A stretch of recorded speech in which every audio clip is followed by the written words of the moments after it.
Assalamualaikum. Assalamualaikum. Mari dijawab. Waalaikumsalam. Waalaikumsalam. Kaifa haluka? Kaifa haluki? Bikhairi walhamdulillah. Bikhairi walhamdulillah. Assalamualaikum warahmatullahi wabarakatuh. Selamat datang di Siboim, siaran belajar online, interaktif, dan menyenangkan. Sudah siapkah anak-anak belajar hari ini? Insya Allah sudah siap ya. Tetap semangat ya anak-anakku. Nah, sebelum pembelajaran hari ini kita mulai, alangkah baiknya kita berdoa bersama terlebih dahulu ya. Bismillahirrahmanirrahim. Rabbi zidni ilma warzuqni fahma. Amin. Waduh, di mana-mana airnya habis. Bagaimana ini? Padahal sudah masuk waktu sholat dan kita butuh air untuk berwudu. Aha, kita tayamum saja ya. Tapi bagaimana caranya?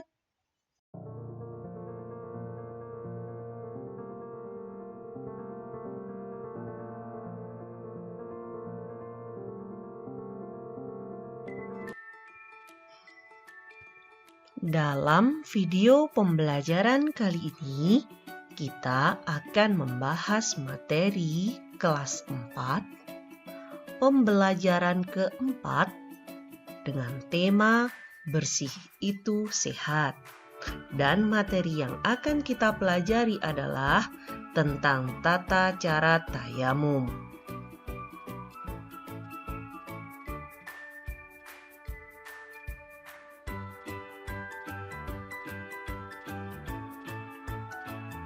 Kompetensi dasar yang akan kita pelajari dalam video pembelajaran ini adalah KD 3.14,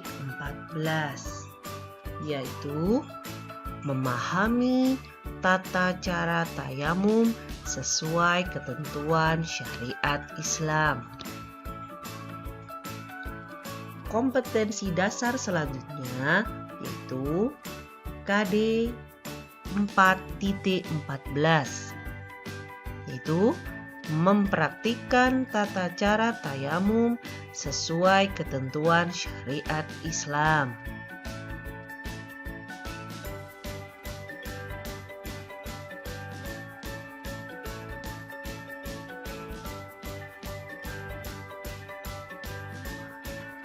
Sedangkan tujuan pembelajaran kali ini adalah dengan menyimak video pembelajaran ini, siswa dapat memahami tata cara tayamum sesuai syariat Islam dan dapat mempraktikkan tayamum jika ingin melaksanakan tayamum.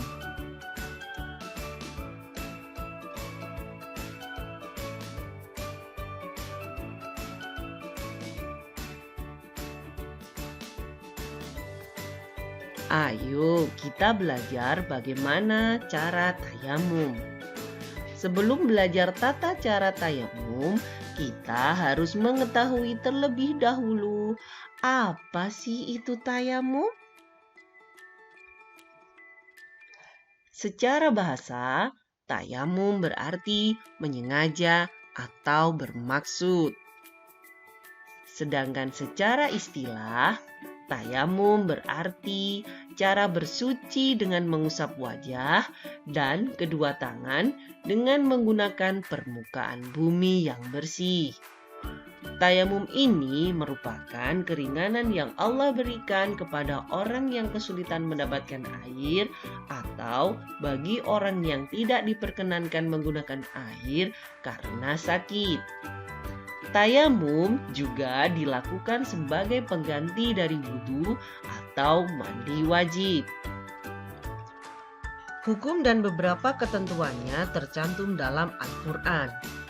Jika kamu sakit atau dalam perjalanan atau kembali dari tempat buang air atau kakus atau menyentuh perempuan, lalu kamu tidak memperoleh air, maka bertayamumlah dengan tanah yang baik atau bersih.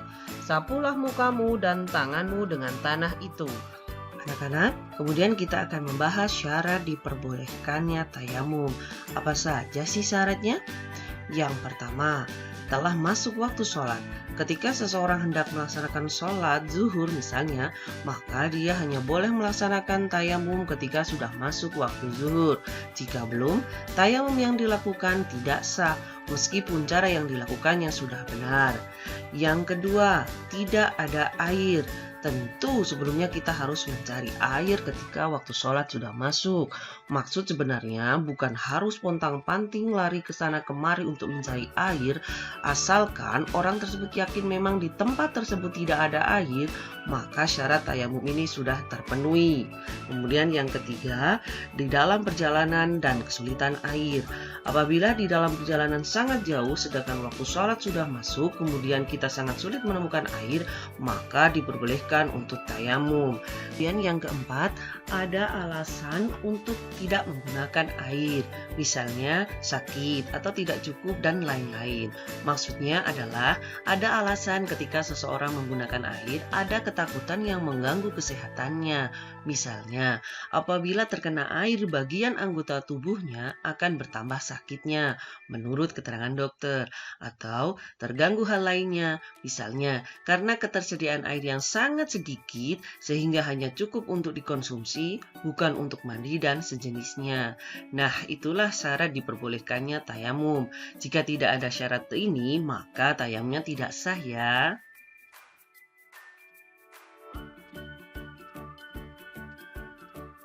Berikutnya adalah hal-hal yang membatalkan tayamum. Apa saja sih hal-hal yang membatalkan tayamum? Yang pertama adalah menemukan air. Jika setelah bertayamum dan kita hendak melaksanakan sholat, tapi kemudian kita menemukan air, maka tayamumnya menjadi batal dan kita harus melakukan wudhu.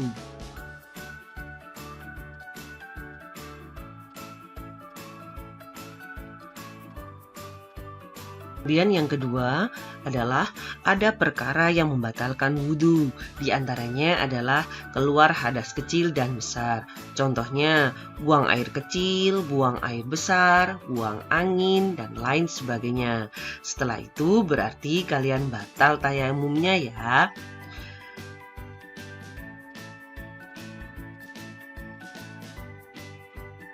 Kemudian yang ketiga adalah murtad.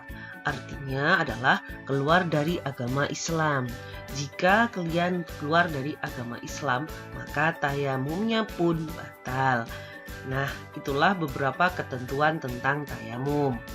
Anak-anak harus mengetahuinya terlebih dahulu sebelum melakukan tayamum tersebut. Oke anak-anak, sekarang kita akan mulai belajar bagaimana tata cara tayamum. Tata cara tayamum adalah sebagai berikut. Sebelumnya, siapkan tanah berdebu atau debu yang bersih ya. Ulama memperbolehkan menggunakan debu yang berada di tembok, kaca, atau tempat lain yang dirasa bersih. Kemudian selanjutnya disunahkan menghadap kiblat. Jadi, kalau bisa anak-anak harus tahu arah kiblat ya. Kemudian tayamumnya menghadap ke kiblat ya. Cara yang pertama adalah letakkan kedua telapak tangan pada debu. Dengan posisi jari-jari kedua telapak tangan dirapatkan ya. Dan dalam keadaan tangan masih diletakkan di tembok atau di debu tersebut, lalu ucapkanlah basmalah dan niat seperti berikut.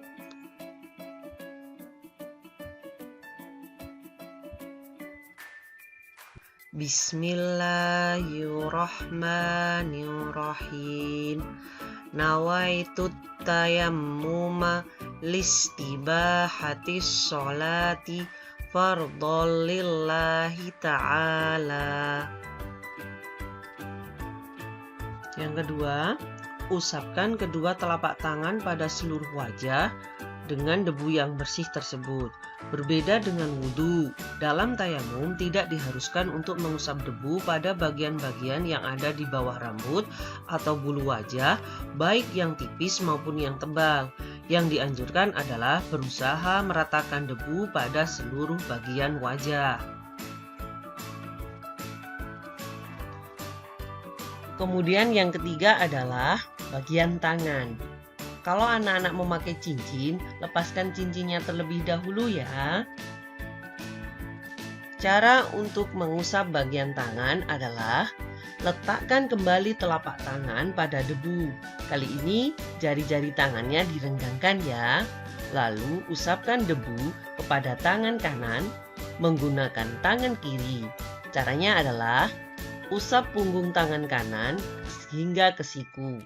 Kemudian tangan kanan diputar untuk diusapkan juga pada sisi lengan kanan yang lainnya, sehingga dipertemukan kembali dengan jempol kiri mengusap jempol kanan.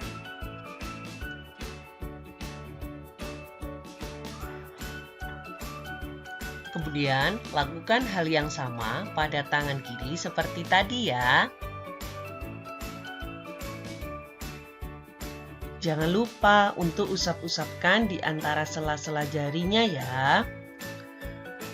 Setelah tayamum, kita dianjurkan untuk membaca doa bersuci seperti halnya doa setelah wudhu.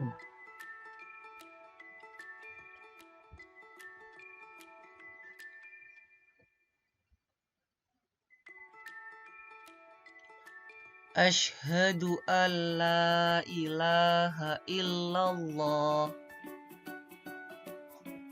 wahdahu la syarikalah wa asyhadu anna Muhammadan abduhu wa rasuluh.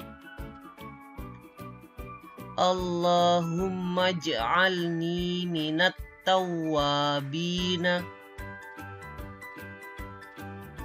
waj'alni minal mutatahhirina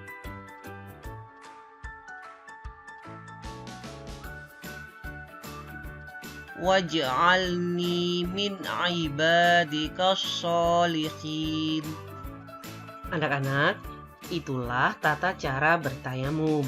Supaya anak-anak bisa lebih paham tentang tayamum, Ibu punya lagu tentang tayamum dalam versi lagu Anak Kambing Saya loh.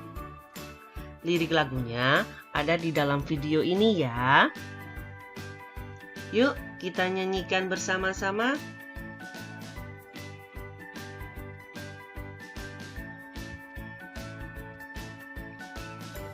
Nah, berikut adalah lirik lagu tayamum dalam versi lagu Anak Kambing Saya ya.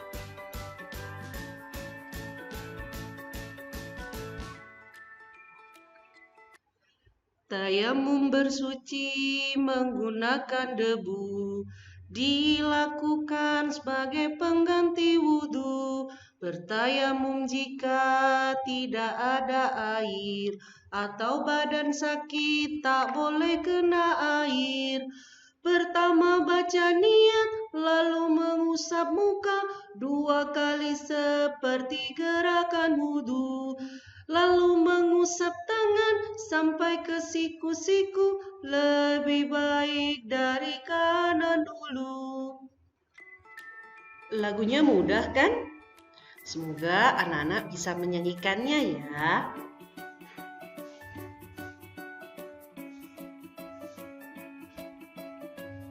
Kesimpulan yang dapat ditulis dalam video pembelajaran ini yaitu tayamum berguna sebagai pengganti wudhu atau mandi wajib karena tidak ada air atau sakit yang dilarang menggunakan air. Itu saja video pembelajaran tentang tayamum yang dapat Ibu sampaikan. Ada sedikit pesan Ibu bagi Sobat Boim semuanya. Tetap semangat belajar, terus perbaiki diri menjadi pribadi yang lebih baik. Jangan lupakan sholat 5 waktu. Terima kasih atas perhatiannya. Mohon maaf apabila ada kesalahan. Dan Bangkit guruku, maju negeriku, Indonesia tangguh, Indonesia tumbuh. Wassalamualaikum warahmatullahi wabarakatuh.